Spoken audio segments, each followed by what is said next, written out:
தனுசு ராசிக்காரர்களுக்கு பாக்கியாதிபதியான சூரியன் பஞ்சமஸ்தானத்தில் உச்சம் என்கின்ற அமைப்பில் இருக்கக்கூடிய கோணங்கள் வலிமையாக இருக்கக்கூடிய அற்புதமான நாளாக இந்த நாள் அமைஞ்சிருக்கு. அதிர்ஷ்டம் செயல்படும். சொந்த ஊர்லேருந்து வரக்கூடிய தகவல்கள் நல்லாயிருக்கும்.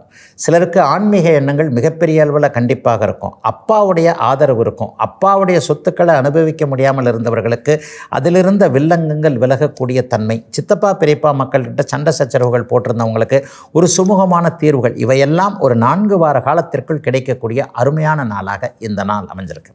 இளைய பருவத்தினருக்கு லட்சியங்கள் தீர்க்கமான ஒரு அமைப்பில் தெரிய வரும். எதை செய்யலாம், இதை படிக்கலாமா, அதை படிக்கலாமா, இந்த வேலைக்கு போகலாமா, அந்த வேலைக்கு போகலாமா, வேலைக்கே போக வேண்டாம், தொழில் பார்க்கலாமா, வேலைக்கு போனால் ஒரு 15,000 20,000, மிஞ்சி போனால் ஒரு 50,000 கிடைக்குமா சம்பளம், ஆனால் நான் மாதம் சம்பாரிச்சேன்னா 5 லட்சம் 10 லட்சம் சம்பாரிச்சிருவனே என்ற மாதிரியாக தொழில் செய்யக்கூடிய எண்ணங்கள் அதிகமாக இருக்கக்கூடிய அமைப்போல் இப்போது கண்டிப்பாக அத்தனை தனுசு ராசிக்கார இளம் பருவத்தினர், குறிப்பாக பெண்களுக்கே அந்த மாதிரியான எண்ணங்கள்லாம் இருக்கக்கூடிய அமைப்போல் உண்டுங்க.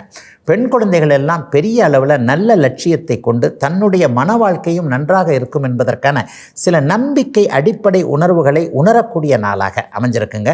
தனுசு ராசிக்காரர்கள் எல்லோருக்குமே இன்றைக்கு இன்னும் பல வீடியோக்களை காண சன் லைஃப் சேனலை சப்ஸ்கிரைப் பண்ணுங்க.